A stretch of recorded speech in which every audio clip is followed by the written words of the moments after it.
Bonjour à tous et bienvenue. Aujourd'hui, un nouveau Table Talk. C'est le deuxième. Le premier, on l'avait fait sur les Open, je crois. Nouveau format. Enfin, nouveau. C'est le deuxième épisode, mais oui, nouveau format. Où, contrairement aux zones de podcast, on est entre nous. En fait, c'est ça la différence, c'est qu'on est entre nous. Voilà, c'est ça. En fait, la seule diff, c'est qu'il n'y a pas d'invité. C'est ça. Et si, c'est un peu plus court, Ouais. normalement. Autant celui-là sera plus long. Putain, je te regarde à travers ça. Là. Du coup, pour cet épisode, on va parler principalement des coachings individualisés, de l'approche, alors au-delà de l'approche juste programmation de l'entraînement et plan, de l'approche psychologique et la relation qu'on construit avec les athlètes, et on va dire le suivi, ce qu'on suit avec Jules, en sous-main, en dessous des résultats juste sportifs, l'approche psychologique de la dynamique de chaque athlète. Ouais. Et comment on oriente les athlètes vers un entraînement, une longévité, garder la motivation et que aussi leurs objectifs soient cohérents avec leur vie aussi, ça c'est important. Ouais, Je pense que c'est même le plus important. Je pense que l'idée de cet épisode, il nous est venu tout simplement en discutant Ouais. de nos coachés et anciens coachés avec qui on avait pu avoir quelques différends à la fin, on va dire. Ben, on avait relevé des incohérences surtout entre leur vie et eux ce qu'ils voulaient faire dans le CrossFit. Et Enfin, pas forcément dans le CrossFit, mais leur envie de perf dans le sport, tu vois. ouais, C'est comme, imaginons, toi tu veux squatter 200, mais tu arrêtes pas de sortir tous les samedis alors que le lundi tu as ton max au squat. tout à fait. Imaginons. Tout à fait.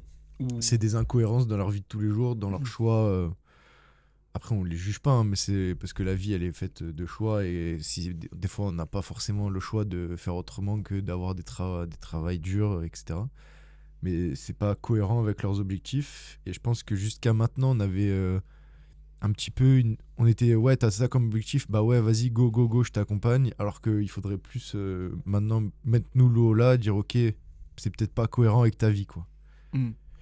Ouais, et comme tu l'as relevé, bah, c'est comme si moi demain je prenais la décision de essayer de faire des compètes au plus haut niveau possible et m'entraîner 4 heures par jour, mais à côté de ça, au niveau perso, je prends la décision de...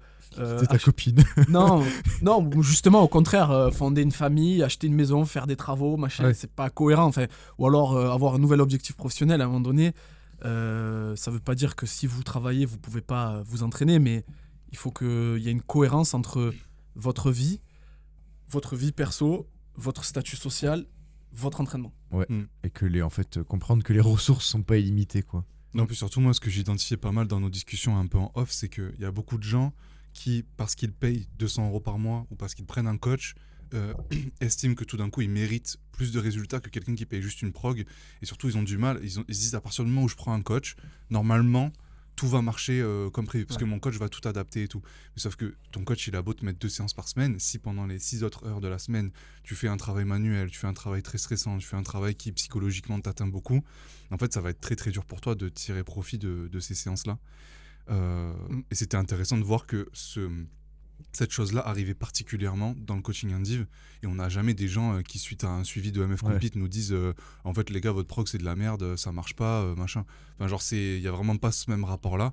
Après, c'est normal, vous êtes plus proche d'eux et tout ça, mais en tout cas, coaching individualisé, c'est là où vraiment il y a souvent des soucis en fait de perception du service, quoi. Ben, ça, c'est intéressant ce que tu relèves, parce qu'en psychologie, c'est un biais psychologique qui existe et qui est vraiment référencé. Je sais plus ce que c'est le nom exactement, mais il y avait des études qui montraient que tu faisais faire en gros tu faisais faire un jeu à des gens, à un groupe contrôle qui payait pas, et tu faisais faire un jeu à un groupe contrôle qui payait pour pouvoir faire le jeu, et le groupe contrôle qui payait était toujours déçu De résultats. du résultat. Ou alors il y avait la même étude qui faisait tu faisais faire un jeu aux gens gratuitement et tu faisais faire un jeu aux gens où ils étaient payés pour faire le jeu. Les gens qui étaient payés pour faire le jeu, ils te disaient « Ah, mais c'est pourri, c'est de la merde ce jeu ». Et les gens qui avaient perdu leur temps, qui avaient la sensation d'avoir perdu leur temps, d'un certain mécanisme, ils se disaient à eux-mêmes, ils disaient « Ah non, le jeu, ça va, c'était bien et tout, machin ». Parce qu'ils n'avaient pas été payés, il fallait qu'ils trouvent, on va dire, un substitut, quoi. Ouais, un substitut, et se convaincre à eux-mêmes que c'était bien, qu'ils n'ont pas perdu leur temps, machin. Et c'est un peu ça avec les coachings individualisés, dans le sens où, bon, c'est différent, mais... Après, là, c'est quand même on prend une minorité. Hein. Oui, bien sûr, On mais prend je veux une dire... minorité. Alors, il y a des gens qui sont tout à fait conscients que c'est pas parce qu'ils vont prendre le coaching individualisé qu'ils vont automatiquement prendre 10 kilos sur le squat et devenir des monstres. Ils savent qu'ils doivent faire le job de faire les séances, faire les retours, avoir une bonne récup, avoir un style de vie adapté à côté, tout ça. Mais il y en a d'autres qui pensent que parce que tu prends le coaching, de suite, ça va être magique. Très souvent, Et parce qu'on a eu des résultats avec d'autres athlètes, eux, de suite, ça va être... Là, c'est le gros problème qu'on a. Là, du coup, on tourne cet épisode-là le lendemain du reel avec Elisa. Ouais. Et il y a beaucoup de gens qui nous disent « Ouais, je veux la même progression. Donc, je vous envoie un formulaire. » Et souvent, je leur réponds pas parce qu'il y a une réponse automatisée sur le site et tout, mais j'ai envie de leur dire « Attention, Lisa, elle est arrivée, elle avait déjà 15 strict pull-up unbroken et elle avait déjà des performances de base qui étaient très bonnes. Si tu prends un coaching, ça veut pas dire que tu vas avoir les mêmes résultats dans le même nombre de temps. Et pareil avec les athlètes de très haut niveau, on récupère peut-être des athlètes qui sont déjà avancés, genre Baptiste en coaching. Et Baptiste, quand il est arrivé, il avait déjà 65 bar muscle up unbroken. Et un dip, ça a plus de 100 kilos. Ça veut pas dire que toi, tu vas finir au... Il avait un dips à 80, mais il a... bon, ok. Il avait un dips quand même inhumain, mais bref. Mais en gros, les gens ont beaucoup de mal à différencier et pensent qu'en fait, sous la casquette coach, il va y avoir tous les résultats, en gros, tous les résultats cumulés qu'on a pu avoir avec d'autres gens, alors que pas du tout. Bah, c'est un peu le même principe que les mecs qui font des formations en ligne. Oui. Ah, je vais prendre sa formation, je vais devenir riche après. Oui. Bah, en fait, s'il n'y a pas tout le process après la formation, et souvent, et qu'à chaque exercice, bah, tu mets une intention, tu fais l'exercice, etc., bah, tu vas pas avoir d'impact tout simplement à ce que tu as pris. Et souvent, j'en achète pas mal et je suis un mec qui en vend, mais genre, c'est pas des formations à la Oussama Hamar à 1500 ou des trucs comme ça, c'est des petits produits. Oui. Et en gros, il montre que, un jour, il a montré ses stats sur Podia, l'application qui vend les formations. Et en fait, 75% des achats de formation, les gens ne les ouvrent même pas. Et il montre qu'en réalité, il y a entre 5 et 8% des gens qui finissent les formations. Parce que lui, il a les stats, tu peux voir, tu as les exos complétés ou pas. Et il montre qu'en fait, les gens, à partir du moment où ils achètent la formation, dans leur cerveau, ils ont l'impression qu'ils ont acquis la connaissance. Et du coup, ça rejoint un peu ce qu'on fait avec le coaching et les progs en ligne. Les progs standards, moi, j'ai un système de relance, c'est-à-dire que dès que quelqu'un achète une prog gym ou SBD ou quoi, il reçoit des mails petit à petit qui lui disent « Alors, t'en as pensé quoi? Est-ce que t'as progressé? Envoie-nous tes vidéos et tout. » Il n'y a jamais de réponse, ou très rarement. Ouais. Donc en fait, j'ai pas les stats de finition parce que sur Strivey, il n'y a pas. Mais je pense qu'en réalité, les gens achètent les progs, les commencent et les terminent jamais. Je pense qu'il y a beaucoup de coachs aussi qui les achètent. Oui, aussi c'est un autre débat. Oui, après, bon, c'est pas mais grave, après, oui, non, mais ce que je veux dire, c'est que du coup, ça rejoint le coaching individualisé où en fait, les gens payent un coach et se disent c'est bon, j'ai payé, le résultat va arriver et il y a beaucoup de mal derrière à enclencher un process. Est-ce que, c'est vrai qu'on fait tout ça depuis tout à l'heure sans vraiment définir ce qu'est le coaching individualisé. Est-ce que l'un de vous deux peut en une minute résumer comment se passe le process du jour 1 de l'appel visio jusqu'au 31e jour en gros? Qu'est-ce qui se passe quand tu nous envoies un formulaire et tu es recruté en tant qu'athlète pour que les gens puissent s'y situer? Tu veux que je fasse ou tu veux je peux le faire. Vas-y. Déjà, l'objectif d'un coaching individualisé, c'est d'individualiser la programmation et la planification en fonction des objectifs et de la vie de la personne. Je pense que jusqu'à maintenant, on prenait pas assez en compte la vie de la personne et la personne venait nous voir avec des objectifs. Ok, j'ai ça comme objectif. Donc on disait oui, on va pouvoir t'accompagner. Et on oubliait un petit peu tout ce qui était environnement externe à l'entraînement. Donc déjà, maintenant, on essaie en tout cas avec les nouveaux de prendre plus en compte cet aspect-là. Donc il y a au premier abord, donc ils nous envoient un formulaire qui est sur notre site. Après, on leur envoie un message directement sur WhatsApp ou par mail et après pour caler un rendez-vous en visio toujours. Et après ce visio, l'objectif, ça va être de déterminer le passé sportif de la personne, de déterminer ses objectifs, de parler un petit peu de sa vie et du coup de comprendre un peu sa vie et son hygiène de vie. Et à partir de ça, on leur explique un peu le process, donc comment ça se passe les premières semaines. Donc on prend notre coach, semaine de test qui est à peu près maintenant... on va dire globalement la même pour tout le monde, qui est adaptée bien évidemment en fonction du niveau qu'il nous annonce.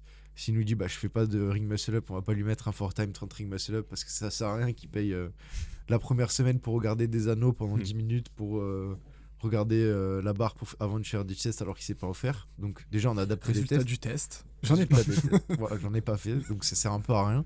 Et c'est vraiment avoir une idée de savoir où il en est. Donc si par exemple chest to bar, c'est que les faire en keeping il en fait, imaginons dans notre test AMRAP 6 minutes, il en fait 60. Bon, c'est à peu près qu'il peut faire des 10 chest to bar par minute. Et que si ça reste propre, on peut passer par exemple, dès le commencement du coaching, à l'apprentissage du butterfly par exemple. Si le strict est cohérent derrière. Donc cette semaine de test nous indique après les priorités, ce qu'on doit prioriser dans la prog, ce qu'on doit travailler, comme je me répète, mais en priorité, ce qu'on doit laisser un petit peu de côté, puisqu'on ne peut pas travailler tout en même temps, et mettre des sous-objectifs, et après mettre des objectifs pour arriver à l'objectif final. Donc mettre des sous-objectifs pour arriver à l'objectif final. Ok. Ouais. Et puis aussi, on fait des movement screen, tu l'as dit? Non, je ne l'ai pas dit. Movement screen, donc en gros, des tests de mobilité pour voir les déséquilibres musculaires, les déséquilibres droite-gauche, la rotation interne de hanche, la rotation externe, flexion de l'épaule, extension de l'épaule, rotation à droite, à gauche, etc. Pour déjà voir s'il y a des déséquilibres, prévenir les blessures. S'il y a eu des blessures, voir s'il y a encore des séquelles sur les degrés de liberté, tout ça. Et puis ensuite, surtout l'intérêt principal, c'est créer des ossatures de semaine qui sont le plus adaptés à leur vie, à leur tempérament, à leur profil psychologique pour avoir un maximum de progrès. Donc si par exemple sur une prog standard, en gros la majorité des prog standards en CrossFit, c'est lundi, mardi, mercredi, jeudi off recovery, vendredi, samedi, voilà. Ben, moi ça m'arrive que par exemple j'ai des athlètes qui sont soit pompiers, soit gendarmes mobiles, mais ils n'ont pas du tout une ossature de semaine, ça ressemble pas du tout à ça. Par exemple Erwan, c'est microcycle, donc c'est microcycle, c'est pas des semaines. C'est en fonction il est marin-pompier, c'est en fonction des gardes, parce qu'en fait, les marins-pompiers, ils ont des cycles de 6 jours, et leur garde est organisée en fonction de ça. Ils ont jour 1, jour 2, jour 3, jour 4, jour 5, jour 6. Ils savent que jour 1, ils sont en garde, après ils ont un jour off, après une astreinte, après une garde. Et en gros, son entraînement, lui, est organisé en fonction de ça. Donc des fois, il est dimanche à la boxe en train de faire des gros squats à 170, alors que quelqu'un dans une prog standard est chez lui en train de se reposer. Oui. Mais c'est adapté à sa vie à lui de marin-pompier. Ok. Et pareil pour, j'ai par exemple Hugues qui a 40 ans et qui est honneur d'une boxe, qui a des enfants, il s'entraîne 4 jours dans la semaine. Il veut faire des compètes, mais il s'entraîne 4 jours à la semaine. Mais ses entraînements sont adaptés pour que ces 4 jours-là qu'il a, on en tire un maximum de bénéfices et qu'il ne fasse pas plus, parce que s'il fait plus, il ne récupère pas entre ses séances et il ne progresse pas. Et surtout, vous adaptez aussi en fonction de... Vous avez beaucoup d'athlètes qui font un coup home gym, un coup salle, un Aussi, coup basic fit. Et du coup, vous adaptez aussi en fonction de ça. Ouais, Ok. bien sûr. Ouais. Bien sûr. Et quand vous avez quelqu'un... pour vous, là, avec le recul que vous avez, à qui s'adresse le coaching individualisé en priorité? Il n'y a pas vraiment de profil. En fait, le profil à qui s'adresse le coaching individualisé, bon, alors pour moi, il faut avoir fait des groupes classes quand même pendant assez longtemps pour maîtriser techniquement les bases. Il n'y a pas de type de personne. Non, il n'y a pas de type. Tu peux faire un coaching individualisé si tu passes pas encore les toast bars. Au contraire, ça va t'aider à les passer plus vite. Pareil pour les muscle-ups, c'est ce qu'on a eu beaucoup au début. Ok. Et on en a encore aujourd'hui. Mais c'est surtout l'engagement, en fait. Est-ce que vous êtes prêt à mettre l'engagement de faire des feedbacks, créer une relation coaché-coach, sur tout ça, et l'engagement de vraiment mettre l'engagement affectif et dans les retours et dans tout ça, dans le coaching, quoi. C'est pas juste je reçois mes séances, je les fais et ciao, comme une prog standard ou comme à la boxe, je viens, je fais ma groupe classe et je m'en vais. Ouais, ou juste je fais mes séances, je remplis mon tour coach et je cherche pas à rentrer en contact forcément avec le coach. Parce qu'après, nous, de manière aussi inconsciente, même du coup, ça peut être perçu comme une petite erreur professionnelle. Je pense qu'il l'est. Mais en fait, c'est que nous, on perd aussi en adhésion par rapport à la personne. Donc, je pense que c'est important que nous, en tant que coach, au début, c'est normal que ce soit nous qui allons plus vers la personne pour lui montrer un petit peu le genre de contact qu'on doit avoir, parce que la personne ne sait pas et nous, on sait. Mais au fur et à mesure, au bout d'1 an, 2 ans, si d'un coup on a une diminution du rapport, etc., avec la personne, nous, inconsciemment, notre relation va s'épuiser et on va se concentrer un petit peu aussi sur d'autres personnes.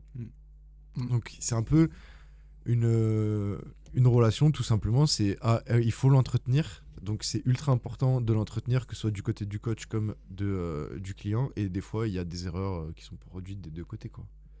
Après, donc nous, au début, on a été un petit peu des fois genre un petit peu au début, comment dire, chafouinés par rapport à ça, où on nous reprochait des fois de pas être assez présent pour les athlètes, sauf que des fois, en fait, bah, nous, on a une vie aussi qui est perso, on a nos entraînements, on a notre travail athlètes. aussi, d'autres athlètes. Et il faut comprendre que si on répond pas le vendredi soir à 20h, bah, c'est normal aussi, tu vois. Oui. Et que c'est pas un manque d'implication, c'est juste que bah, on est des humains aussi, et donc on a autre chose à faire le vendredi soir, par exemple. Ouais, après, c'est sûr que plus un athlète donne des retours, Mieux c'est, oui. au plus nous on est engagé. C'est un peu inconscient, mais c'est comme ça que ça marche. Au plus un athlète qui m'envoie un vocal WhatsApp tous les jours, je vais penser à lui tous les jours. Qu'un Exactement. athlète qui donne jamais de signe de vie, ben, je vais penser moins souvent à lui. Bah, Ça si- c'est automatique. Après nous on a forcément l'obligation, parce que c'est notre métier et professionnellement, de celui qui donne pas souvent des signes de vie, aller vers lui. Mm. Mais même si on le fait, on pense moins souvent à lui. Ok. Et après, ça s'adresse aussi, pour te revenir à ta question, il faut que vous soyez à un moment de votre vie où vous pouvez vous engager. C'est-à-dire que si vous êtes à un moment de votre vie où, parce que vous avez eu la naissance d'un enfant, vous êtes en train de construire une entreprise ou une maison ou que sais-je, que vous n'avez pas le temps de psychologiquement vous engager dans le coaching pour vraiment être dedans, quoi. Attendez. Entraînez-vous un petit peu comme ça en attendant, pour que au moment où vous soyez prêt dans votre vie, vous ayez les dispos et on va dire le temps de cerveau disponible pour là commencer le coaching. Et aujourd'hui, les meilleurs résultats que vous observez, autant dans la relation que les résultats sportifs, c'est avec les athlètes qui communiquent le plus, si on devait faire une moyenne. Mais oui. Par exemple, moi j'ai des retours assez impressionnants, bah, du coup avec Lisa, le réel qui est sorti hier. Avec Greg, on va faire un réel sur lui aussi, je pense. Mais c'est des personnes avec qui je suis en contact tous les jours, je pense, et ils m'envoient au moins 4 ou 5 messages du matin au soir, tous les jours. Et ça, c'est pas trop dur à gérer pour toi? Bah, au contraire, non, c'est ultra satisfaisant pour. Non, mais il n'y a pas des fois où tu vois, t'aurais envie Bah, de. je réponds pas quand j'ai pas envie, tu Ok. vois. Enfin, non, mais maintenant. Non, mais parce que. Avant, je le faisais, de Ouais. répondre même si j'avais pas envie. Et bon, bah maintenant, ma vie perso, elle a évolué. Hmm. Avant, je m'en foutais un peu parce que j'avais pas de vie perso, on va dire. Je savais qu'il allait dire ça. Donc, ma vie perso, elle a évolué, donc j'ai pas envie de répondre, je te réponds pas en fait. Et pareil, non, mais c'est pas des fois, tu vois. Enfin, j'ai vu comment vous vous organisez. Vous avez un jour pour telle ou telle personne. Oui. Toi, Jules, tu fais plus au jour le jour selon les retours. Mais il n'y a pas des fois où tu as envie de dire, bah non, là, j'ai fait ta prog lundi. J'ai pas envie, en fait, de te parler tous les jours jusqu'à Bah, lundi je pense prochain. que du coup, là, c'est notre service aussi qui veut qu'on leur. Si le mardi, ils m'envoient, ouais, je suis cramé, c'est à Oui. nous aussi d'aller voir sur la Oui, prog. bien sûr, mais si c'est juste des nouvelles, tu vois, ou genre, ah ouais, la séance, elle s'est bien passée. Oui, et tout, oui, mais après ça, juste la séance s'est bien passée, bah oui, bah ok, super, ça s'est bien Ok. passé, je suis ultra content. Là, le snatch, bah, je te ferai des retours plus approfondis, mais c'est beaucoup mieux que la semaine dernière, ou c'est moins bien. Ouais. Mais du coup, je te dirai lors des retours. Ok. Mais oui, ou avec Claire Scapini, par exemple, j'ai eu d'énormes progrès. Bah, j'ai un retour tous les soirs. Je lui fais pas un retour détaillé tous les soirs, mais tous les soirs, je lui dis oui, ta séance c'était bien. Là, il y a eu des progrès sur ça techniquement, ou là, c'était moins bien. Je suis moins content de ça, etc. Ok. Ben ouais, en vrai, plus t'as de retours, en fait, plus t'as de... Déjà, quand t'entends la personne ou quand tu vois à sa manière d'écrire, tu vois à peu près ce qui se passe un petit peu dans sa tête, ou en tout cas, t'as une idée. Et du coup, t'arrives à avoir... Alors, au jour le jour, c'est difficile, mais au fur et à mesure des semaines, t'arrives à avoir les tendances, dans quel élan psychologique est la personne. Une personne qui est dans un bon élan psychologique, sur les retours, ça va être du dialogue assez positif, etc. Et quand c'est du dialogue un peu plus négatif, tu sens, et qu'il y a un peu moins de retours, tu sens que l'élan est un peu moins bon, et il y a peut-être des trucs à changer dans la programmation, dans le nombre de séances, dans l'ossature ou dans les formats ou que sais-je. Alors que si t'as pas de retour, bah tu sais pas. Ok. Tu sais pas, en fait, t'es obligé d'aller chercher. Donc quand t'as pas de retour, c'est difficile à déchiffrer, quoi. C'est très difficile à déchiffrer. Donc non, mais clairement, plus t'as de retour, plus t'as de résultats, hein. Ok. Et moi, ce que je dis aux athlètes, c'est quand vous avez quelque chose qui n'était pas bon, n'hésitez pas à nous le dire. Vous n'avez pas eu de bonnes sensations, vous n'avez pas eu de tel format, vous n'avez pas réussi, machin et tout. Dites-nous-le. Et n'essayez pas de pas nous blesser ou quoi. Non, nous, on s'en fout. Nous, Ouais, on est là pour adapter au maximum, que ce soit individualisé. Donc, faut y aller. Après, des fois, ça arrive que y ait des athlètes qui tout à l'heure, on parlait du gap entre les objectifs et la vie, ce qui est possible, de là où ils en sont, etc. Il y a des athlètes qui se frustrent un peu seuls parce que déjà, ils se comparent aux autres. Ouais. Ils ont vu sur Insta que quelqu'un a fait telle barre et eux, ils en sont là. Ils sont pas à la barre que l'autre, la personne à qui ils se comparent ou la personne qu'ils ont vu sur Insta en est là. Là, par exemple, on est en pleine période des Open. Je sais pas, vous allez être d'accord avec moi, mais quand tu ouvres Instagram et que tu vois tous les résultats, déjà, tu ouvres Instagram, tu vois tout le monde faire un post sur son score. Souvent des athlètes forts, parce que en général, tu vas follow les athlètes forts ou des athlètes que tu as croisés en compétition et tout. Et en vrai, tu as 30 milliards d'émotions qui te traversent. Genre, tu deviens plus rationnel. Tu t'ouvres Instagram, tu vois. Alors, pendant les Open, j'en parle pas, mais le reste de l'année aussi, l'autre. Parce que les gens sur Instagram, ceux qui ont posté leur score au 24 points, par exemple, c'est ceux qui étaient contents de leur score. Ceux qui n'étaient pas contents, ils n'ont pas posté. Du coup, tu ouvres Instagram, tu vois que des gens contents de leur score. Et toi, si tu es moyennement content, tu vas te dire ah, j'ai pas assez progressé, j'ai pas assez. Alors qu'autant autant tu es passé de faire un 24 points à je sais pas combien de minutes, alors qu'il y a 2 ans, tu faisais 100 barres facing burpee à un temps beaucoup plus lent que comparé à ton 24 points, quoi. Mais ça te met en fait le fait d'avoir le leaderboard mondial, c'est un truc cool comme on a dit dans le reel avec Nadal et tout, mais en même temps ça te met un peu face à pas à tes faiblesses, mais ça te confronte au monde entier et tu te dis tout le monde va me juger sur ce score là alors qu'en réalité pas du tout, tu vois. Mais après tu vois, le leaderboard c'est une chose, mais Instagram c'en est une autre. Oui. Parce qu'Instagram c'est pas leaderboard, mais tu vois que les posts. Mais par exemple en coaching individualisé, désolé je te coupe, mais des fois si ça fait 1 an que tu le suis, tu le remets un même WOD qu'il a fait l'année d'avant. Et là, c'est perte de moyens complet. Le mec a progressé, il va te trouver le moyen de te faire moins bien. Et en fait, non, bah putain, voilà, j'ai pas progressé. Il se met dans un élan négatif psychologique. Et en fait, il avait vu juste un ridou. Et là, il est dit, ouais, tu lui mets son ancien temps de l'année dernière. La stratégie qu'il avait faite et la stratégie, peut-être faire la même stratégie, mais plus rapidement ou adapter à sa stratégie. Là, c'est fini. La plupart, moi en tout cas, du coup, je vais arrêter de mettre des rideaux, mais la plupart, ils s'écroulent psychologiquement et ils s'écroulent complètement, quoi. C'est un petit peu pareil avec les Open. Il y en a plein aussi qui prennent énormément de pression de savoir que là, ce WOD-là compte pour de vrai, alors qu'en fait, c'est juste un WOD, c'est un WOD classique. Et il y en a beaucoup qui ont même des sensations qui sont jamais dans d'autres WOD, quoi. Ouais. Parce qu'en fait, ce WOD-là est trop important. Ouais, c'est le phénomène de facilitation sociale, quoi. Je sais pas si ça facilite quoi que ce soit. Non, mais dans le sens où facilitation, dans le sens où vu que les autres ont fait ça et que les autres me regardent, je vais encore plus me pousser pour faire mieux. Ouais, bah, des fois, oui, ça marche dans le sens où ça m'angoisse. Ouais. Et oui, je suis d'accord avec ce que tu as dit, dans le sens où le peu de scores que tu vois en ligne, c'est juste les meilleurs. En fait, et le reste se cache. Et mais moi, samedi, quand j'ai ouvert mon Insta, je voyais que des scores à 6 et quelques. Mais en fait, c'est des athlètes connus la plupart. Parce que t'en vois 10, t'as l'impression qu'en fait, t'en as vu beaucoup. Mais il y a combien de gens dans les box qui les font, les Open? Et il y a combien de gens qui font plus de 9 minutes, plus de 10 minutes, plus de 11 minutes? Ouais, il y a plein de mecs qui ont fait des scores beaucoup plus lents, mais tu les vois pas forcément parce qu'ils postent pas, tout ça. Ouais, ou alors Marine, par exemple, moi, quand elle a commencé le coaching, elle faisait 100 barres facing burpees en 8 minutes, je crois. Bah là, elle a fait le WOD en moins de 9 minutes. En 2 ans. C'est beau, ça. C'est une super progression. Mais tu te dis, je suis un peu déçu par rapport parce aux que autres. Machin à la boxe, il a fait 20 secondes de moins que moi. Exactement. Et surtout que sur le moment, en plus, l'erreur que tout le monde fait, c'est que, après, on est plus rationnel dans ces moments-là, mais c'est que tu compares juste ce score-là avec le tien. Mais tu compares pas tout ce qu'il y a derrière, c'est-à-dire les années de progression, sa capacité sur les burpees, sa capacité sur les snatchs, où elle a commencé quand toi t'as commencé, si vous avez commencé en même temps, le passé sportif qu'elle avait avant le CrossFit. Enfin bref, tout ça on le sait, mais c'est vrai que là, cette période-là, il y en a pour qui c'est dur. Après, c'est dur d'avoir un leaderboard. Pour en revenir au ridou de Jules, je sais pas si t'es dans la même situation, mais en fait, il y en a qui le gèrent très bien parce que ils se disent, ils sont convaincus qu'ils ont progressé, du coup ils y vont avec le couteau entre les dents. Et il y en a d'autres qui ont peur de pas faire beaucoup mieux et du coup d'être c'est souvent sur un truc de se dire j'ai pas progressé. Du coup, il faut moi ce que je fais en général sur ça, c'est que je leur fais faire une variante qui ressemble avec le volume, si c'est des burpees, le volume de burpees, etc., mais différent. Ou par exemple sur le test FTP, tu vois, j'avais fait faire un premier test FTP en septembre à des mecs.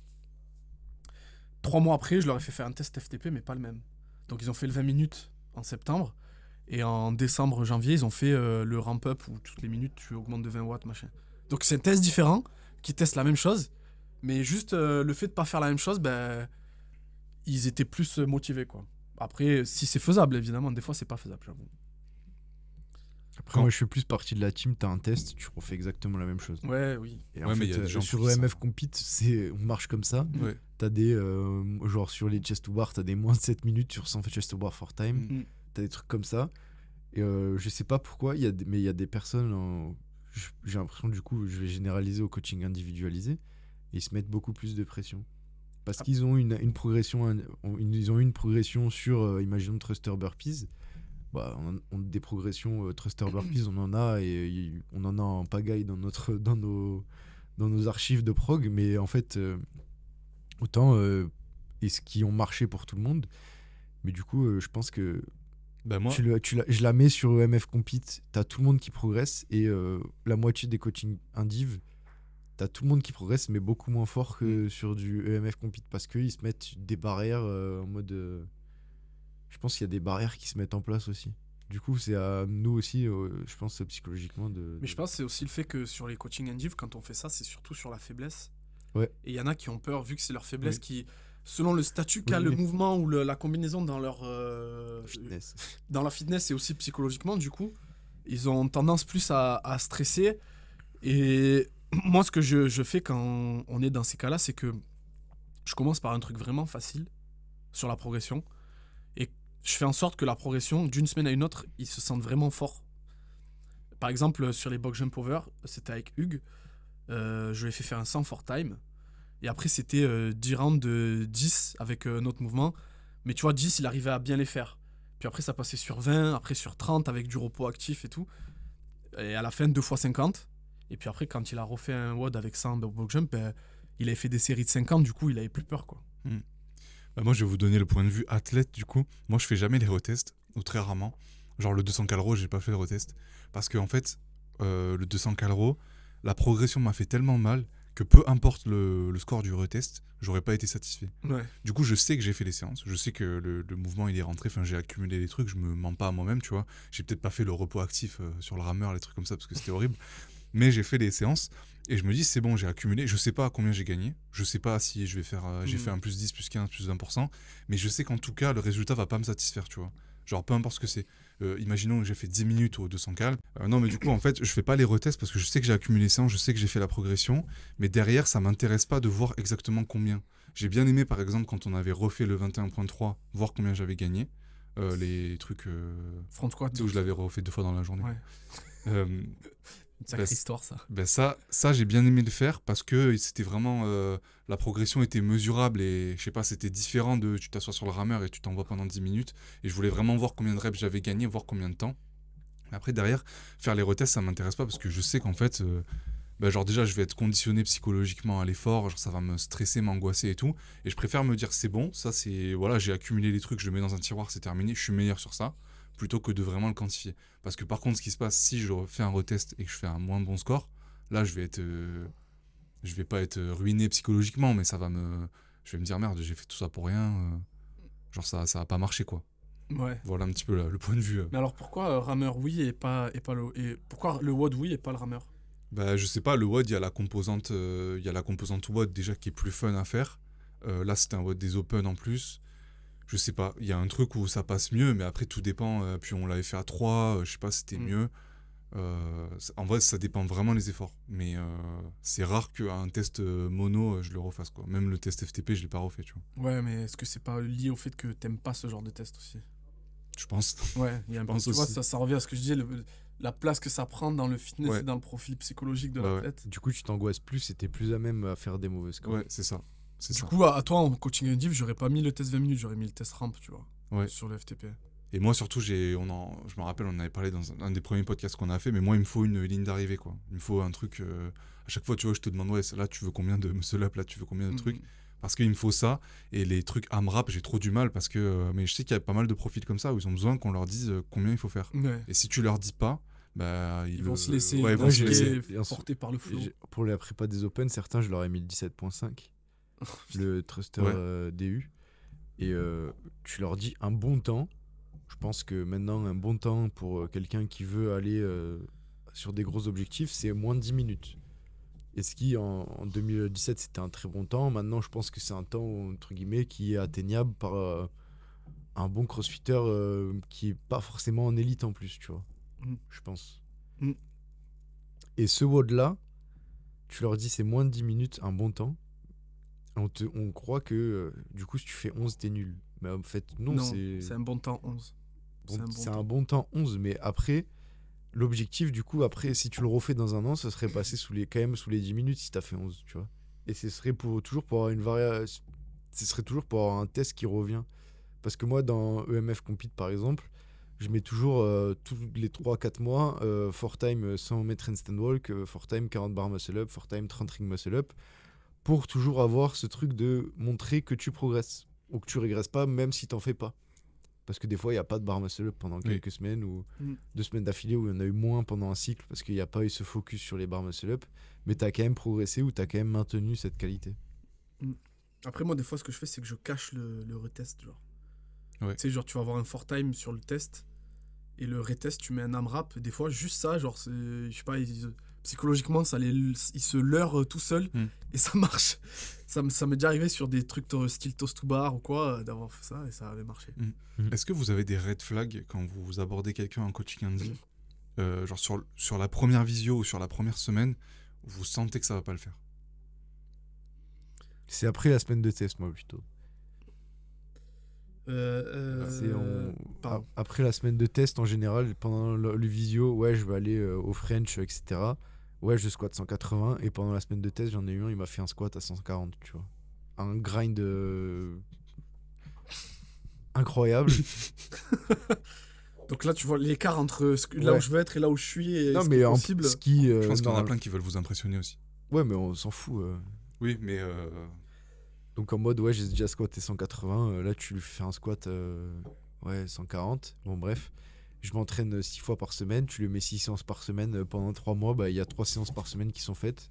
Et en fait, il a toujours un truc dans les 6 séances qui l'empêche de faire 6 séances. Donc globalement, c'est les gens qui sont pas en accord avec leur discours. Ouais. Tu sais, sur TrueCoach, nous les coachs, on a un truc compliance rate. Donc le taux de... Comment on peut traduire compliance? Taux de remplissage. C'est ça, ouais. Taux de validation. En gros, vous leur mettez 6 séances. En gros, on en valide 3, ça fait 50%. Exactement. Voilà. Et tu as le taux de la semaine, le taux du mois et le taux depuis que tu as commencé à le coacher.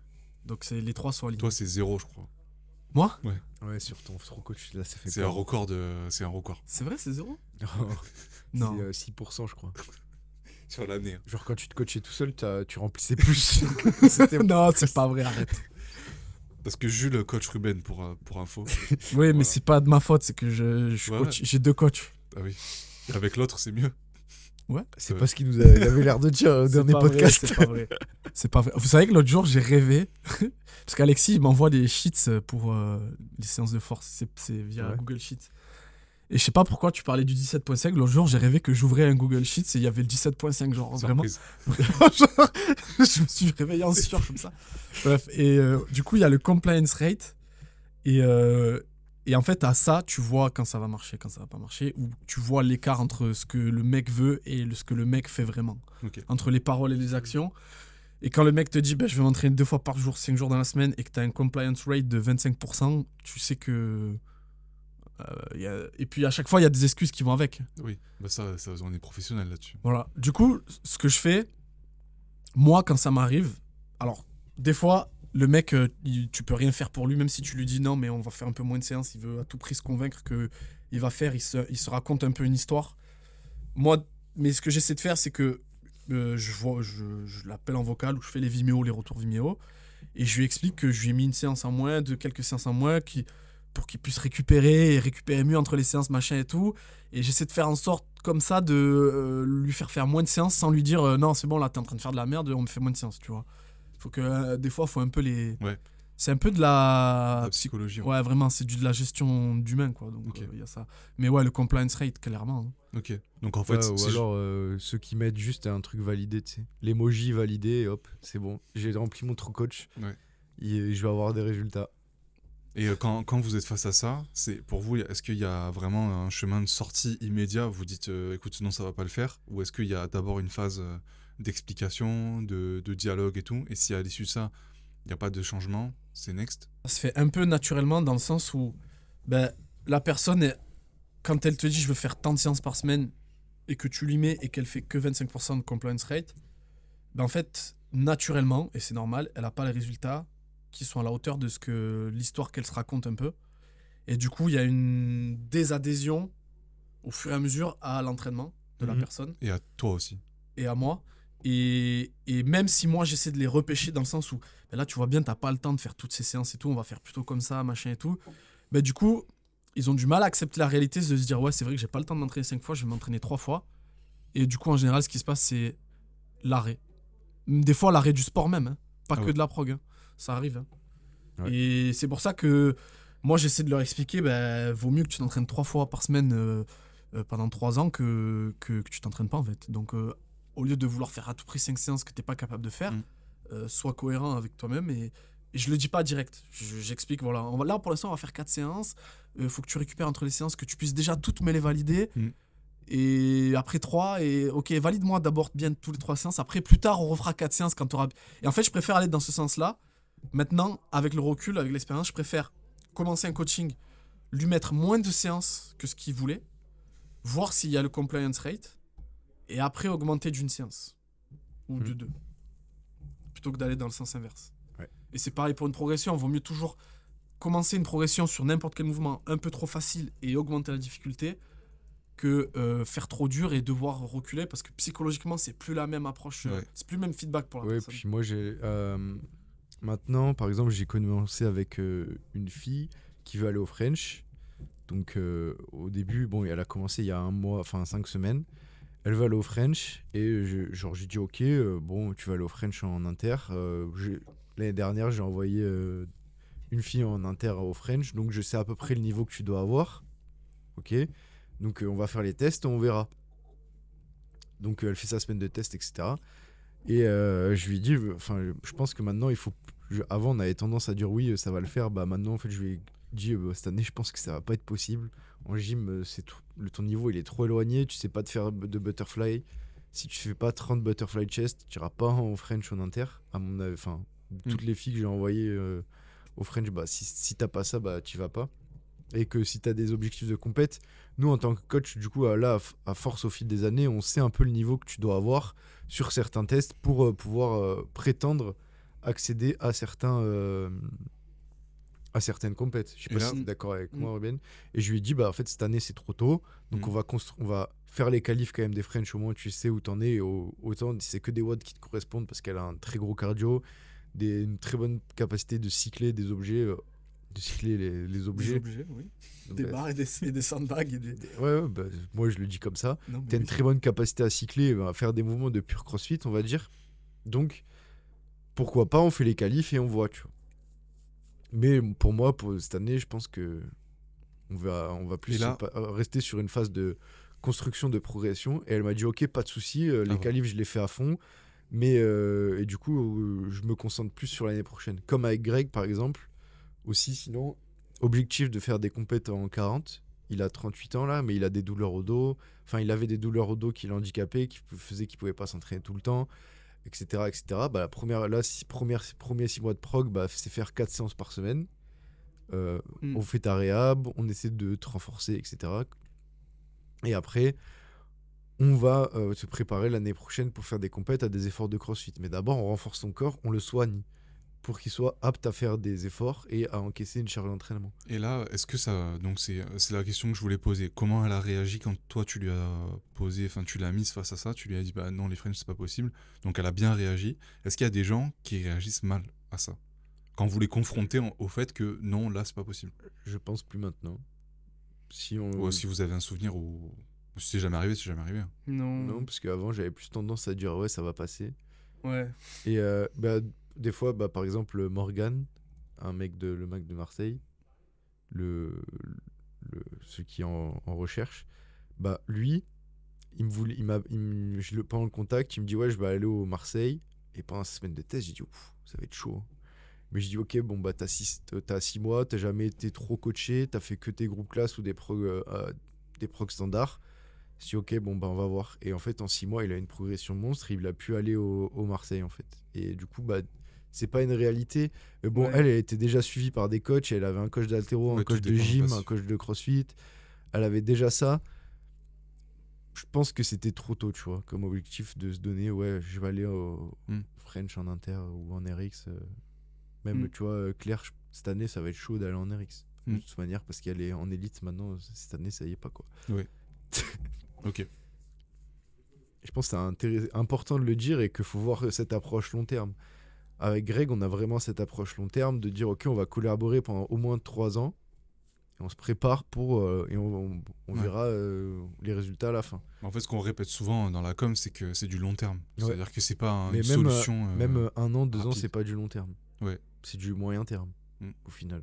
Bah, tout dépend d'où tu pars aussi. Si Oui, t'es déjà élite et que tu as besoin d'affûtage pendant 1 an pour viser tel truc, c'est pas pareil que si tu pars et il y a des mouvements que tu maîtrises pas du tout, tu sais pas marcher sur les mains, tu sais pas faire de Ouais, butterfly. c'est rationnel aussi à l'âge d'entraînement. Oui, Quelqu'un voilà. qui en fait depuis 5 ans et quelqu'un qui en fait depuis 1 an. Ouais, c'est pas la même mais chose. bon, on peut parler de Gauthier, peut-être, Ouais. par rapport à ça. Genre, lui, il avait déjà un gros background de compétition, il avait tous les mouvements, il avait tous les skills, on va dire. Bah, même un niveau élite. Même, oui, au niveau élite, hein, il avait le niveau. Et en fait, quand tu l'as récupéré, ça faisait 3 mois qu'il s'était pas entraîné. Mm. Donc, comment, en fait, t'as géré ça, toi? Bah déjà j'avais alors j'ai fait des erreurs hein, mais j'avais voulu lui faire faire des PR sur ses mouvements forts pour qu'il reprenne confiance en lui parce qu'il avait vraiment perdu totalement confiance.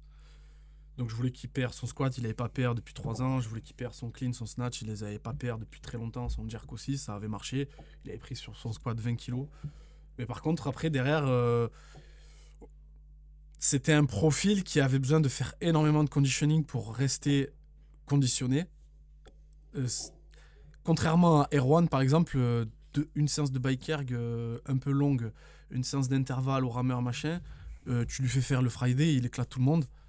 Gauthier, c'est pas le cas. Gauthier, il a besoin de faire des metcons souvent, même si c'est des petits trucs de 10 minutes en fin de séance de force, etc. Et du coup, sur la première saison, je l'avais pas fait. Du coup, aux Open, il était un peu out of shape, hors de forme, l'année dernière. Au quart, c'était mieux, mais ça avait été encore un peu juste. Et cette année, on avait changé ça. Du coup, en fin de séance de force, il avait des petits metcons, des petits émums de 10 minutes. On avait doublé. Donc, on était passé d'une séance d'ergo à 2, de 1 heure, 1 heure et demie même. Plus les petits metcons en fin de séance, etc. Et ça a marché. Parce que là, il a fait un très bon 24.1. Et en fait, moi, je lui avais expliqué, je lui avais dit, ben, là, en fait, si tu veux, l'écart, quand on a commencé, c'était novembre. Je lui ai dit, l'écart, c'est en mars. En vrai, il aurait fallu 1 an complet tous ensemble. Oui, mais là, en Pour fait, que j'ai le temps de faire la première phase, de te faire reprendre confiance sur tes trucs où t'es fort, te conditionner, prendre le temps de développer une bonne base aérobie, et ensuite partir sur du metcon. Et j'avais pas eu le temps de ça. Ouais, mais après aussi, du coup, c'était peut-être aussi une erreur donc de ta part, c'est que D'avoir voulu prendre le temps. en fait, t'as pas voulu prendre. Soit t'as voulu prendre le temps, soit tu l'as pas. Comme t'avais pas eu le temps de le prendre, tout simplement. Mm. Bah, t'aurais dû lui dire bon, cette année, Ouais, ça cette va année, être l'écart compliqué. Laisse Ouais, tomber, tu ouais, vois. clairement, Tu fais pas. soit, je pense, que ça aurait été la meilleure solution, en fait. Pas Et faire bah, l'écart. il faut dire que là, tu le suis plus, mais en gros, rétrospectivement, dans ton coaching, c'est ce que t'aurais dû. T'aurais dû lui dire bon, cette année, en Ouais. fait, Ouais, stop, ouais. quoi. Pas de quart cette année, ouais. Pas de Mais carte. c'est dur aussi de confronter un athlète avec ça, quoi. Ah oui, c'est dur, surtout que. Bah après, ça revient aussi. Là, dans le cas de Gauthier, ça revient à la discussion qu'on avait eue par rapport à être bien dans sa vie perso pour pouvoir progresser. À partir du moment où ton entraînement empiète sur avoir une vie perso et arriver dans tes séances bien, dans ta tête, ou soit ta vie perso empiète et t'arrives pas à l'entraînement bien dans ta tête. Enfin, ça peut être dans les deux sens. Il faut que, en fait, si dans votre vie ça va pas, vous n'avez pas la vie que vous voulez, entre guillemets, ou il y a quelque chose qui fait que vous êtes inconfortable, que vous n'êtes pas heureux, ben en fait, ça va être très compliqué de faire une carrière, en fait. Mm. Que vous ayez envie de faire une carrière sportive, genre en mode Tu fais éteindre, là. faire vraiment des perfs, ou juste progresser et faire Ok, du ouais. crossfit parce que vous avez envie de faire ça et de progresser, dans les deux cas, ça change pas, en fait. C'est-à-dire que Gauthier, il avait un peu trop misé sur l'entraînement et sa carrière sportive pour pouvoir faire ça à temps plein. Mais Sauf que, ben, en fait, il n'a pas réussi à devenir pro à temps, dans les temps qu'il voulait. Du coup, il s'est retrouvé à avoir brûlé sa mèche trop vite. Et il s'est retrouvé dans un statut où ben, je m'entraîne à fond, j'ai pas les résultats pour devenir pro et faire ça à temps plein. Mais du coup, j'ai pas la vie perso que je veux. Mais je continue quand même de m'entraîner à fond pour essayer d'y arriver. Et du coup, ben, quand tu arrives dans cette situation, ben, en fait, c'est pas tenable. C'est pas tenable et il faut réussir à trouver un moyen à ce que tu sois bien dans ta vie perso et que tu puisses t'entraîner et progresser, même si tu t'entraînes un peu moins. Ben, si t'es bien, t'arrives bien dans tes séances, si t'es bien dans ta tête, tu progresseras plus que si tu t'entraînes plus et que t'es pas bien dans ta vie. Et puis c'est ce que disait Alexis dans le podcast qu'on avait fait à Montpellier, c'est que tu peux pas avoir comme seule métrique dans ta vie tes PR. Enfin, eux, c'est des PR parce que c'est SBD, mais en gros, tu peux pas avoir comme seule métrique ton sport. Sinon, t'es très vite cramé. Parce qu'il y aura des semaines où ce sera pas bien, des semaines où ce sera moyen. Et en tout. fait, tu t'identifies qu'à ça. Ouais. Et à partir du moment où il y a une phase de moins bien, t'as besoin d'autres cercles d'accomplissement. T'as rien d'autre à quoi t'accrocher. Et tu coules, quoi, en fait. Ouais. Et est-ce que vous voulez parler aussi de la difficulté qu'ont les gens aujourd'hui à comprendre que l'entraînement, c'est pas quelque chose qui s'ajoute comme ça dans sa vie. Il faut d'abord que tout soit bien. Enfin, au niveau du stress accumulé, tu peux pas arriver à une séance en ayant accumulé trop de stress. Ça, c'est utopique, mais du coup, de dire, ouais, arrivez à l'entraînement pas stressé, mettez tout en place pour que l'entraînement soit au top et que votre vie soit pas stressante, etc. C'est utopique de dire ça, mais il faut essayer de mettre en place tout ce qui est possible. Moi, je dirais plutôt ne pas mettre en place, en fait. Ne dire pas non à certains trucs, dire ça, je laisse. Ça peut être ça aussi, oui. Et voilà. Ouais, après, il y a des trucs, genre des événements, je pense, dans la vie, tu vois, tu peux pas non plus gérer des trucs, enfin, il y a des trucs, tu peux pas les prévoir. Donc, quand t'as un coach, le plus important, c'est d'en parler. Et de dire, voilà, j'ai un souci familial, je m'entraîne pas cette semaine, ok, bah la semaine prochaine, on va y aller tranquille, on va adapter. Et pas hésiter à changer d'objectif, en fait, des fois. Ouais, bah c'est ce qui s'est passé là avec Baptiste, au final. Il est venu il m'a envoyé un message il y a 2 semaines pour me dire, ouais, gros, j'arrête la prog, j'ai plus de plaisir à l'entraînement. Je dis, bon, avant là, je suis plutôt fier de moi parce que j'ai une bonne réaction. J'ai dit, bah ok, si tu veux arrêter, d'accord, mais d'abord prends 2 semaines, tu fais rien. Si t'as mal au dos, tu fais ce qu'il faut pour ton dos et après on en reparle et on mettra en place les choses qu'il faut. Et si tu veux arrêter, t'arrêtes. Si tu veux pas arrêter, t'arrêtes pas, tu vois.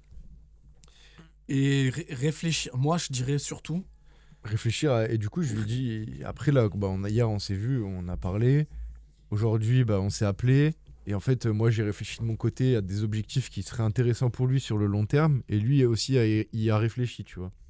Donc il m'a dit, on s'est parlé, on s'est dit les choses et en fait les objectifs, on a posé des nouveaux objectifs et il a de nouveau envie de s'entraîner. C'est juste qu'il manquait d'objectifs et que les objectifs posés cette année, il correspondait pas tout simplement à sa vie actuelle. Et au moment de sa carrière où il était sportif.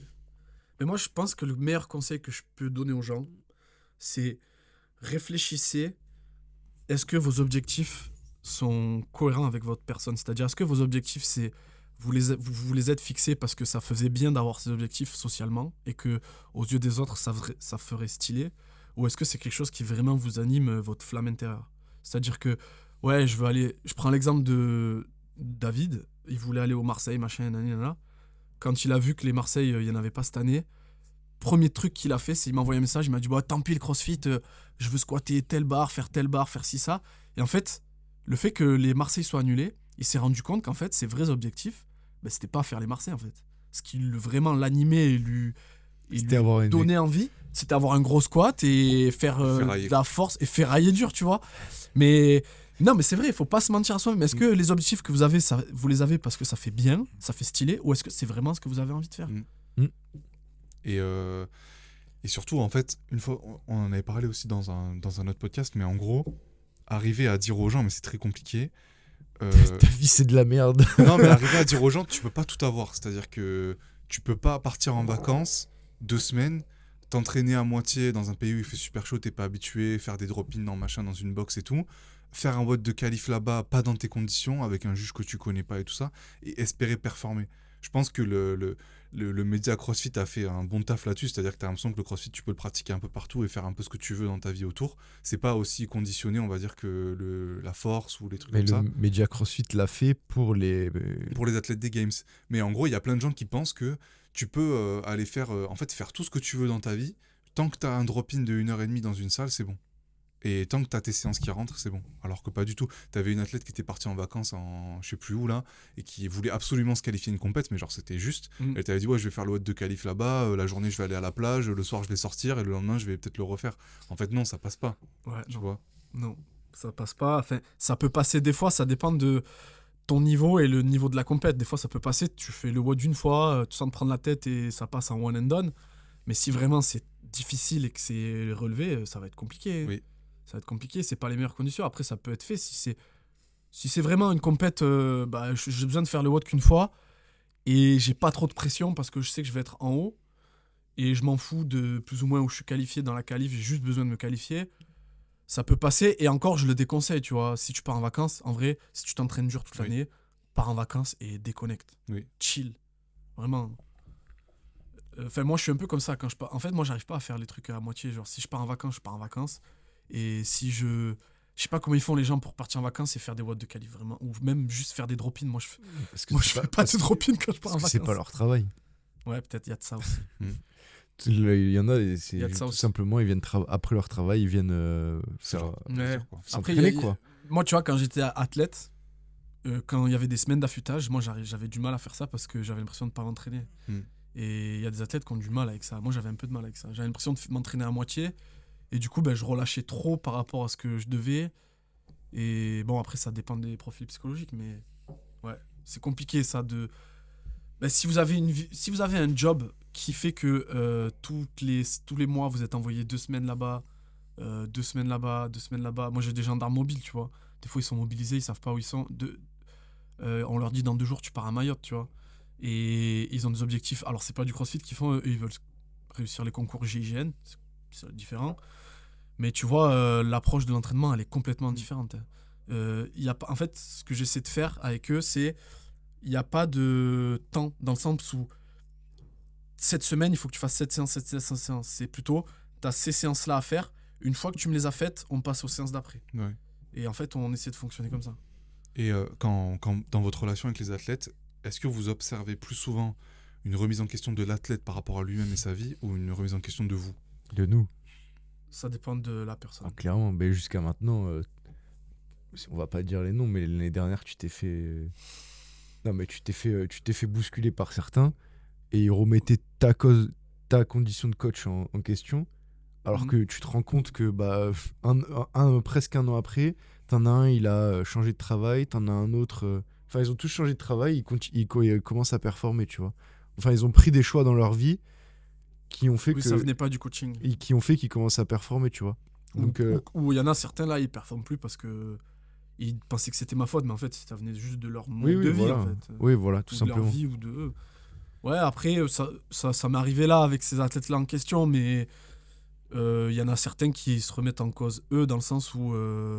En fait, il y en a certains qui me remettent pas en cause. Ils me disent, ouais, là, franchement, le plan, il est bien fait, le suivi est top, mais là, je pense que je suis à un moment de ma vie, c'est compliqué, ou alors j'ai tel problème, j'ai du mal. Au final, ça m'est arrivé avec un athlète, ou plusieurs fois.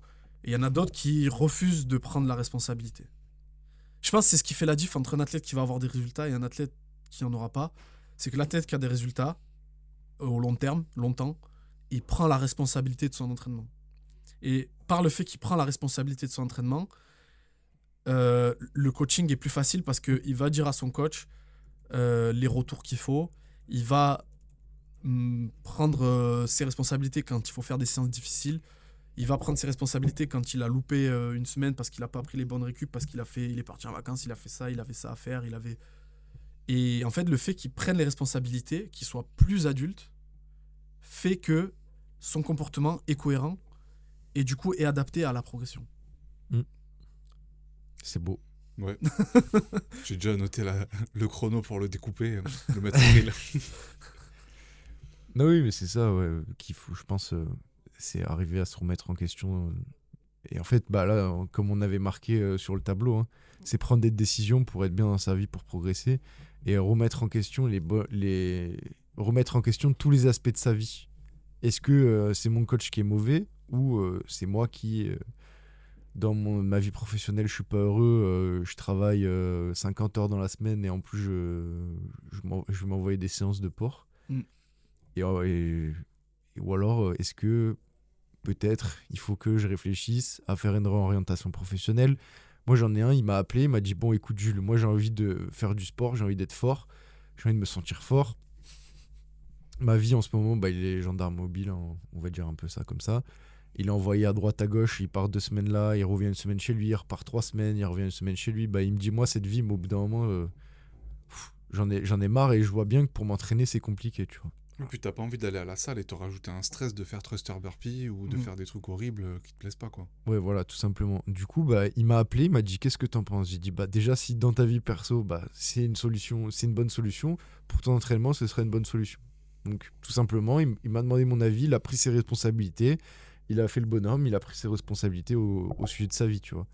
Alors qu'il y en a, ah non, je veux m'entraîner cette fois, je veux faire ci, je veux partir là-bas, je veux faire Ils mettent ça. la poussière sous le tapis en prenant l'excuse de l'entraînement, quoi. Ouais, et puis l'excuse de. Enfin, il y a l'entraînement, prendre l'excuse de l'entraînement, mais prendre l'excuse de sa vie. J'ai un gamin, je travaille 50 heures, j'ai une femme, j'ai ci, j'ai mis. En fait, bah ok, bah, donc ton entraînement, reconsidère-le. Peut-être que tes objectifs sont trop importants ou il y a des trucs dans ta vie aussi. Ou ton style de vie, en ton fait. style de vie n'est pas adapté à tes objectifs, donc Parce que reconsidère quelque chose. Peut-être que la personne que tu parles là, si sa passion c'était pas le sport, c'était. Ah, mais si c'était jouer aux cartes, bah mec, arrête le sport, joue aux cartes. Ouais, voilà, mais je veux dire, arrête il pas aurait, le sport. il aurait fait les changements pro pour avoir le style de vie qui lui permet d'avoir un peu plus de temps pour ses passions. Chrono.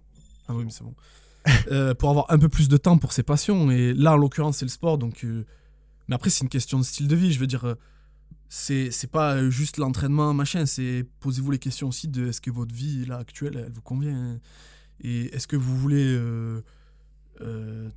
Si vous voulez continuer à travailler 70 heures par semaine parce que c'est ce que vous aimez et que c'est la vie que vous voulez avoir, ben vous fixez pas comme objectif de vouloir aller aux Games.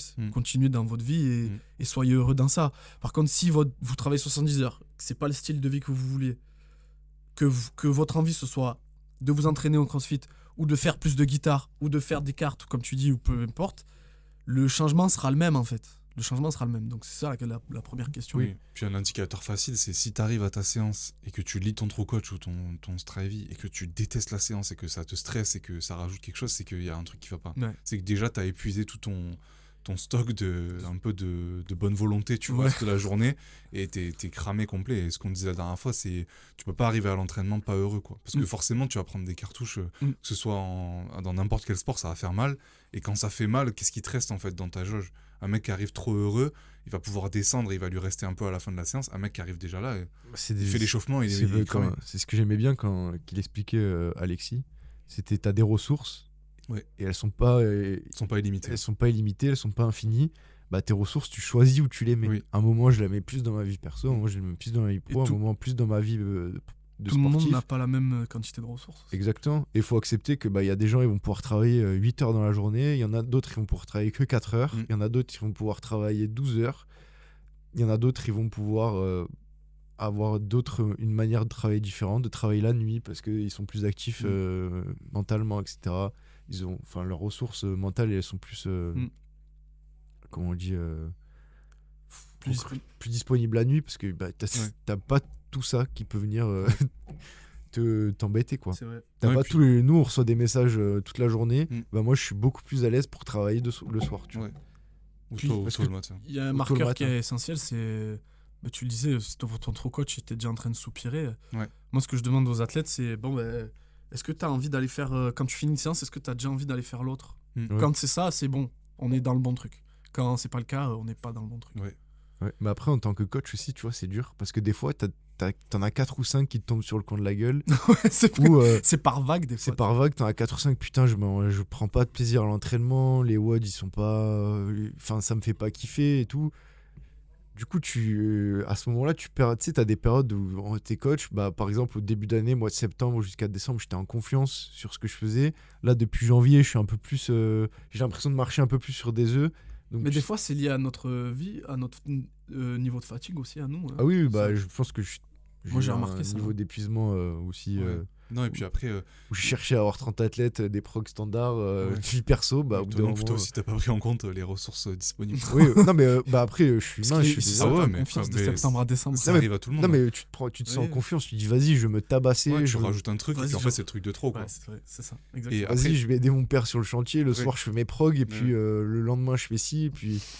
non, et puis souvent, les athlètes aussi différencient, séparent le mental et le physique. Ils se disent, la journée, je suis au travail, c'est mon cerveau qui travaille, le soir, c'est mon corps. Alors qu'en fait, pas du tout, c'est les deux en permanence, tout le temps.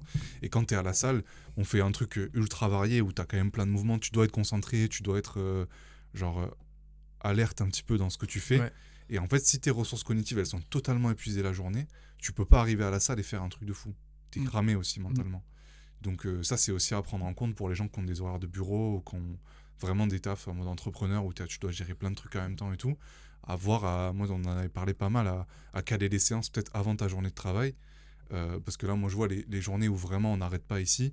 Quand je vais m'entraîner, franchement, c'est dur, quoi. C'est dur, d'après, ce sera envoyé 2h30 de séance. Avec de la force au début, de l'haltéro, après un metcon, après Ouais. renfort. C'est pour ça que le perso, ça prend son sens. Tu vois, moi, j'ai des athlètes. Tu vois, les tendances, c'est ouais, tu prends ton rest day le jeudi ou le mercredi. Bah, non. Ben, j'ai des athlètes qui, par exemple, ont une grosse journée de travail le mardi. Mm. Eh ben, le mardi, tu vas juste aller sur le bike. On va faire zone 2, zone 3, un peu des pics en zone 4, machin. T'as pas à Tu vas- trop à réfléchir, t'as juste à suivre les watts. Tu leur dis comme ça, là? Tu m'as fait faisant trop ça. rire. Zone 2, zone 3. Tu m'as fait trop rire.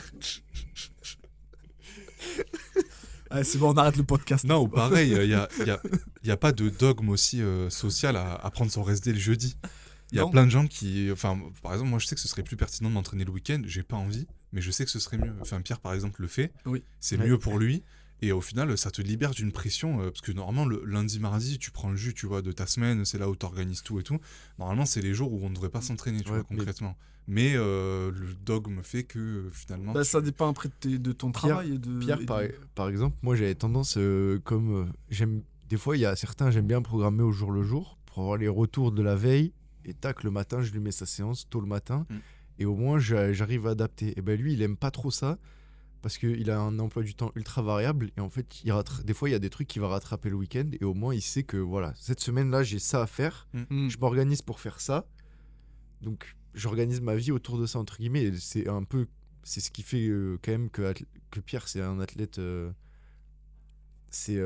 qu'il est fort, quoi, tout simplement. C'est qu'il organise sa vie autour de l'entraînement et qu'il considère vraiment son entraînement. Tu vois? Ouais, du coup, ça met un truc sur la table que beaucoup de pratiquants et de coachs ont oublié. C'est qu'en France, il y a 3 ou 4 athlètes professionnels. Pas plus. Ouais. Et tous les autres, ils ont tous une vie à côté, soit un travail, soit ils font des heures de coaching, soit ils sont marins-pompiers, soit ils sont militaires, soit ils sont gendarmes, soit ils sont, je sais pas. Mais même si on prend le top français masculin, Jules Castor, il est pompier, marin-pompier. Romain Folonneau, jusqu'ici, il est pompier pro. Et des professionnels, en fait, il y en a un, c'est Victor. Avant, c'était Willy Georges. Et en fait, ça, il faut prendre en compte. Même si Guillaume l'athlète, Briand, il vise. Il est pas... Si, Guillaume Briand, il est professionnel. Donc, ils sont 2, tu vois. Donc, ça, faut le prendre en compte. Même si le mec, il vise à faire les French et tout, ben, il a quand même un travail. Et ça, le coach doit le savoir, l'athlète doit le savoir. Il faut faire en sorte que ça marche. En fait, qu'il arrive dans ses séances dans bon état, quoi. Ouais, mais je pense que ça, nous, on en a pris conscience il y a pas longtemps. Hein, dans notre Ouais, ça coaching. Ça, enfin, pas longtemps comparé. À l'échelle genre, depuis quand on le fait, oui. oui. Genre, ça fait même pas 9 mois peut-être. 6 mois, Ouais, 9 mois, 1 an. un quoi. an. Vraiment, enfin, si, avant 6, mais là, encore. Dans une Avant, on le savait, mais là, Oui. maintenant, c'est dans une dimension encore plus Ouais. approfondie. Ouais, franchement. Ouais. Et c'est pareil, ça revient à une discussion que j'avais eue avec Pierre Brigand, qu'une fois, il me disait, ouais, moi, j'aimerais bien avoir un potager, avoir des poules, avoir un truc avec la nature et tout. Mais mec, tu coaches 35 heures et tu t'entraînes 2 fois par jour, donc c'est pas pour tout de suite. Hein. Si tu veux avoir ça, va falloir faire un choix dans ta vie pour avoir ça, tu vois. Après, c'est pas grave. Si le choix, c'est t'entraîner moins, eh bien, faut que tu prennes en compte le fait que ben, tu seras pas dans le top élite français. Si ton choix, c'est travailler moins, ben, faudra que tu acceptes que tu auras moins d'argent. Et si ton choix, c'est pas avoir de poule et pas avoir de potager parce que tu veux t'entraîner et avoir de l'argent, ben, t'auras pas de poule pour Mais on est très mauvais à estimer le temps qu'une tâche va nous prendre et l'importance qu'elle va avoir dans la vie par la suite, quoi. Bah, je reprends mon exemple. De septembre à décembre, je suis en confiance. Je m'entraîne 4 fois par semaine, 4 ou 5 fois en haltéro. J'ai tous mes coachings, j'ai des trucs à côté où j'aide mon père, etc. au travail. Et je me retrouve au mois de janvier submergé, plus d'énergie. Ouais. Parce que tu as une tâche en plus qui s'est ajoutée, c'est le déménagement et trouver oui, parce que j'ai une tâche en plus qui s'est ajoutée, mais du coup, qu'est-ce que j'ai fait ? Bah, en fait, je m'entraîne moins.